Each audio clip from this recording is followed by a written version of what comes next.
तुम्ही इथे बघू शकता साचा कितीही वर उचलला तरी चकली करताना कुठेही मधात तुटत नाही आहे। शिवाय मस्त काटेदार अशी चकली झाली आहे।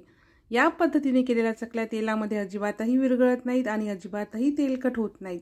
नमस्कार मैत्रिणींनो, सिंपल मेजवानी मराठीमध्ये आज आपण भाजणीचा घाट न घालता किंवा तांदळाचं पीठ न वापरता अगदी झटपट होणाऱ्या आणि संपेपर्यंत मस्त कुरकुरीत राहणाऱ्या खमंग अशा चकल्या करणार आहोत। त्यासाठी रेसिपी पूर्ण पहा। चला तर मग रेसिपीला सुरुवात करूया। तर बिना भाजणीच्या चकल्या आपण करणार आहोत आणि ह्या चकल्या अजिबातही फसत नाहीत। अगदी तुम्ही पहिल्यांदा जरी बनवल्या तरीही तुमच्या चकल्या परफेक्टच बनतील। तर अर्धा किलोच्या प्रमाणामध्ये आपण ह्या चकल्या करणार आहोत। त्यासाठी इथे मी 3 कप गव्हाचं पीठ घेतलं आहे। आपण रेग्युलर चपातीला जे पीठ वापरतो तेच पीठ इथे मी घेतलं आहे। कपाने 3 कप आहे आणि वजनाने अर्धा किलो एवढे हे गव्हाचं पीठ आहे। आता खाली कुकरचा डब्बा घेतला आहे, त्यामध्ये एक सुती कापड अंथरला, त्यावरती पीठ टाकलं। त्यानंतर या पिठाची घट्ट अशी पुरचुंडी बांधून घ्यायची। आपल्याला हे पीठ वाफून घ्यायचं आहे। तर छान घट्ट अशी पुरचुंडी इथे मी बांधून घेतलेली आहे। आता पीठ वाफवण्यासाठी एक कुकर घेतला आहे, त्याच्या तळाशी एक अशा पद्धतीची रिंग टाकायची, थोडंसं पाणी टाकायचं आहे आणि आता हा जो डब्बा आहे आपला पुरचुंडी बांधलेला, हा डब्बा कुकरमध्ये ठेवायचा। कुकरचं झाकण बंद करायचं आणि मीडियम गॅसवर कुकरला 4 शिट्ट्या काढून घ्यायच्या। तर बघा, मीडियम गॅसवरती कुकरच्या 4 शिट्ट्या काढून घेतल्या। कुकरची पूर्ण वाफ निघून गेली आहे। कुकर छान थंड झाला आहे। तर आता हे पीठ तुम्ही बघू शकता मस्त असं वाफवलं गेलं आहे। याचा छान कडक असा गोळा इथे तयार झालेला आहे। पिठाचा अशा पद्धतीने कडक असा गोळा तयार व्हायला पाहिजे, म्हणजे पीठ छान वाफवलं जाते। तर आता जो हा पिठाचा गोळा आहे ना, आपल्याला हा फोडून घ्यायचा आहे। हा कडक झालेला आहे, तर हा अशा पद्धतीने मुसळीने फोडून घेऊया। तर बघा, हे पीठ इथे मी फोडून घेतलं, खूप जास्त बारीक नाही करायचं। तर आता हे पीठ आपल्याला मिक्सरला फिरून घ्यायचं आहे, म्हणजे यामध्ये जे काही गुठळ्या आहेत त्या निघून जातील आणि छान मस्त मऊसूत असं पीठ तयार होईल। तर काही सेकंद मिक्सरच्या भांड्यामध्ये पीठ फिरून घेऊया। आता मिक्सरमध्ये फिरवल्यानंतर हे पीठ आपल्याला चाळून घ्यायचं आहे, म्हणजे या पिठामध्ये आपल्याला एकही गुठळी नको आहे।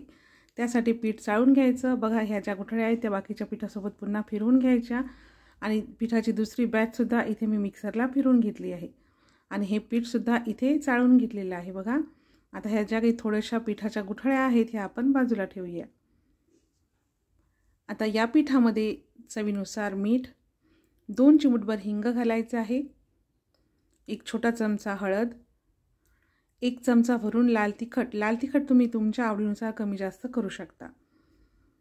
1 चमचा जिरे घेतला आहे, जिरेच्या ऐवजी जिरेपूड टाकली तरी काही हरकत नाही। 2 चमचे पांढरे तीळ टाकायचे आहेत आणि 1 चमचा भरून ओवा। तर ओवा हातावरती छान अशा पद्धतीने चोळून घालायचा, म्हणजे मस्त अशी चव याची या चकल्यामध्ये उतरते। आता सगळं व्यवस्थित मिक्स करून घ्यायचं। सगळ्यात महत्त्वाची टिप्स म्हणजे या पिठामध्ये आपला एकही थेंब कसलंही मोहन घालायचं नाही आहे। मोहन जर घातलं तर तुमच्या चकल्या खूप तेलकट होतील किंवा कढईमध्ये टाकल्यावर लगेच विरघळतील। म्हणून यामध्ये एकही थेंब तेल किंवा तूप कशाचंही मोहन घालायचं नाही। पीठ भिजवण्यासाठी इथे मी हाताला सहन होईल इतकं गरम पाणी घेतलं आहे। खूप जास्त गरमही नाही, खूप जास्त थंडसुद्धा नाही, आपल्या हाताला सहन होईल एवढं गरम पाणी घ्यायचं आहे आणि त्याने छान मऊसर असं पीठ मळून घ्यायचं। बघा, पीठसुद्धा खूप जास्त कडक नाही किंवा खूप जास्त मऊ नाही, असं मध्यम पद्धतीचं पीठ भिजवलेलं आहे। तर आता याच्यावरती झाकण ठेवायचं आणि 10 मिनिट हे पीठ मुरू देऊया। 10 मिनिटांनंतर बघा, पीठ छान मुरलं आहे। बघा, लक्षात ठेवा, पीठ खूप जास्त कडकसुद्धा करायचं नाही किंवा खूप जास्त पातळसुद्धा करायचं नाही, छान मऊसूत असं पीठ आपल्याला करायचं आहे। तर बघा, आता हे जे पीठ आहे हे बाजूला ठेवलं। साच्यामध्ये एक वेळेस बसेल तेवढं पीठ घ्यायचं आणि छान असं मळून घ्यायचं। पीठ जेवढं चांगलं मळलं ना की चकली करताना मध्येच कुठेही तुटत नाही। तर बघा, मळून मळून मस्त मऊसूत असं हे पीठ करून घेतलं। पीठ मस्त असं भाकरीला जसं मळतो ना त्या पद्धतीने छान असं मळून घ्यायचं। त्यानंतर याचा लांबसर असा गोळा करायचा आणि आता बघा, चकलीच्या साच्याला मी चकलीची प्लेट बसून घेतली आहे। चकलीचा जो खरखरीत भाग असतो ना प्लेटचा तो आतमध्ये टाकायचा आणि गुळगुळीत जो भाग असतो तो बाहेरच्या बाजूने टाकायचा। अशा पद्धतीने चकलीची प्लेट बसून घ्यायची। त्यानंतर यामध्ये चकलीच्या पिठाचा गोळा टाकला, साचा व्यवस्थित बंद करून घेतला।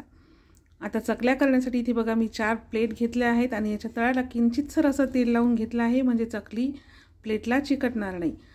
प्लेटच्या ऐवजी तुम्ही प्लास्टिकचा पेपर घेऊ शकता किंवा आपल्या घरात एखादा जो जुना न्यूजपेपर असतो त्यावरती सुद्धा तुम्ही चकल्या करू शकता। चकली करताना जो सुरुवातीचा भाग असतो ना तो छान गोल करून घ्यायचा, म्हणजे बाकीची चकलीसुद्धा छान गोल गरगरीत होते. तर प्लेट घेण्याचा फायदा हा आहे की सगळ्या चकल्या अगदी एकसारख्या आकाराच्या होतात, म्हणून इथे मी प्लेट घेतली आहे, बाकी काहीच नाही. तर तुम्ही इथे बघू शकता, बघा चकली किती छान काटेदार अशी झाली आहे आणि साचा कितीही वर उचला चकलीचा जो तार आहे ना तो मध्ये कुठेही तुटत नाही आहे. याचं कारण म्हणजे पीठ छान असं मळून घेतलेलं आहे. पीठ जर मळलं नाही तर मग मात्र चकल्या करताना मध्येच तुटू शकतात.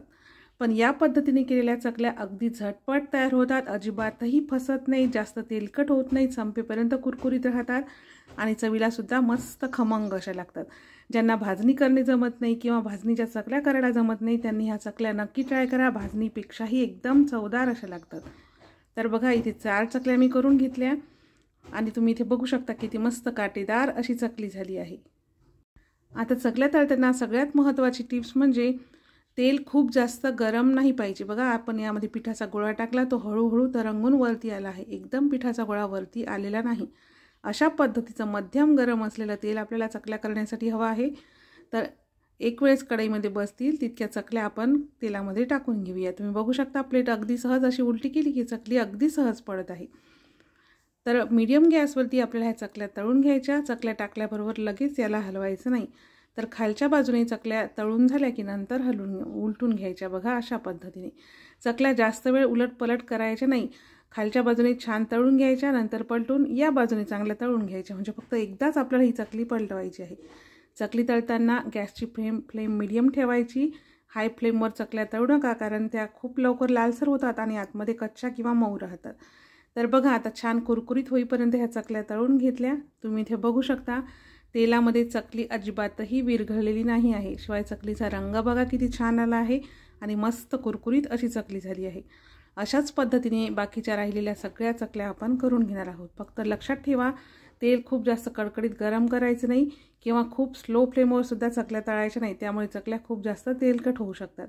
तर मीडियम गॅसवरतीच आपल्याला चकल्या तळून घ्यायच्या आहेत. बघा ह्याही चकल्या किती छान अशा झाल्या आहेत आणि यामधला थोडासा तुकडासुद्धा तेलामध्ये विरघळलेला नाही आहे.